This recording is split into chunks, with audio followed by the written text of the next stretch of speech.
Hey there, welcome to the channel. Hey, today I have installed the new Wildland Self Inflating Mattress into the Wildlands DC2 rooftop tent. So yeah, this is just like a unboxing without the box, install and first takes. So let's turn around and have a look. So here it is. At the moment it is deflated because I'm about to put the bedding on, chuck the pillows in and close her up, getting ready for a trip down south. But yeah, essentially you have two valves with this cool little system in the middle. So at the moment it is in deflation mode because the little membrane is on my side, and you can turn it around. Now it's going to let air in and not let air out, which is pretty cool. So you can go boom, spin it around, pack up, roll around, squish a bit more air out, and then close her up. And yeah, Len from Intense Outdoors, this is where I bought it from. He steered me towards a video one of his other customers has done. Yeah, so because the floor is just a waterproof material, like a tent material, it's not very sturdy.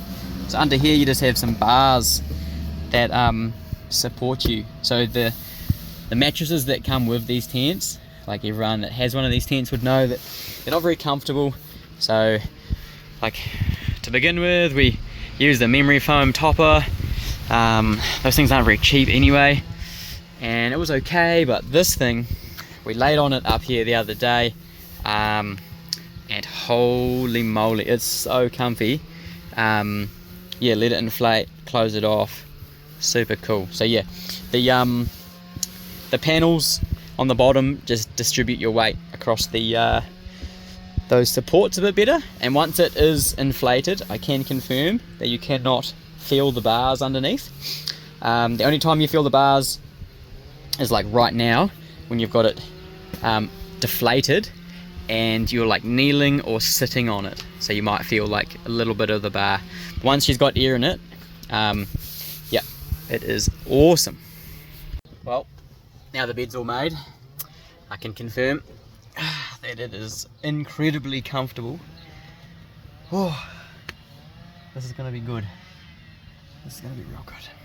Probably left it for 5 minutes, just while I was getting the bedding together, and then yeah, feels pretty good. Feels pretty good. The other day I had my air compressor out and I just gently blew some air in the direction of the valve. I wouldn't recommend putting it inside and blowing it up, but I just helped. I just assisted the amount of airflow that was around the valve, and it definitely like blew up very quickly. It was almost too hard though, so we purged a little bit out. But yeah, this could probably do, once there's two people on it, it'll probably feel much better. But for one person, this would need it maybe a touch more for me. But super comfy, super stoked. Yeah, good upgrade. If you're interested in a rooftop tent or a mattress upgrade, then go have a look onto the Intense Outdoors website. It's a company based in Auckland.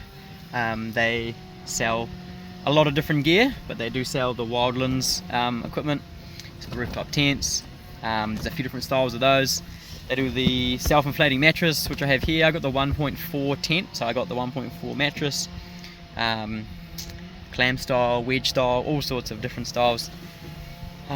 Yeah, so go check out their Facebook page, go check out their website, and Len, who I've dealt with there, has been very helpful.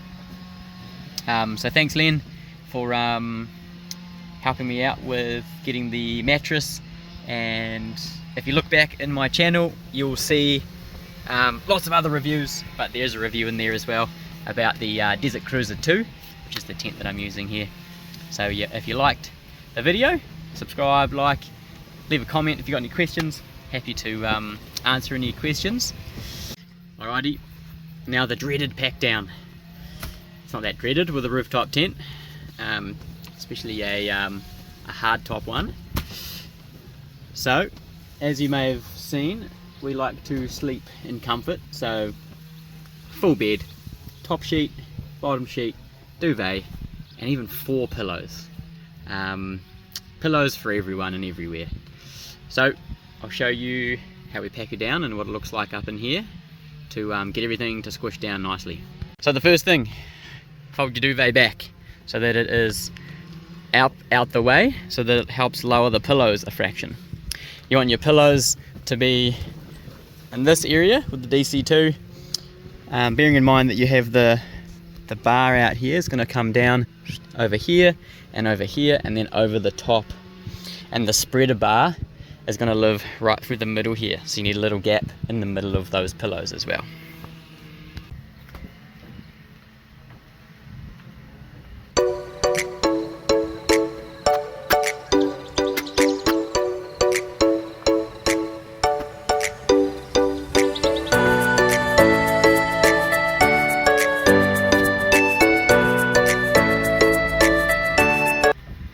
Just like that.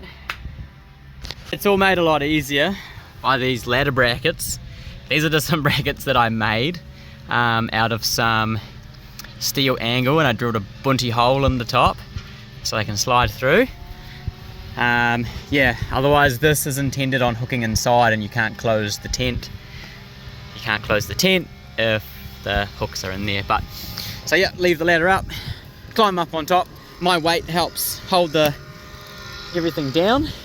And then I start on the smallest part of the wedge, which is over here. And originally there's actually not a toggle latch here. You can see the paint's flaked off it because this is one I painted myself. So I installed one here and one on the front side. That just helps seal her up, so there is no gap in that seal. Factory ones, I replaced these ones as they came with those rubber pull down latches. No gap, nice pinched all the way through, and it looks bloody marvellous. That's her all packed up. Top sheet, bottom sheet, big nice duvet, and 4 pillows fitting in there, no worries. This is a little channel at the moment, but yeah, definitely the more we do and the more we get, the more I want to keep reviewing. Definitely with equipment that if I can't find reviews and information on it, then I like to put the info out if I acquire that item. So yeah, cheers for watching, team.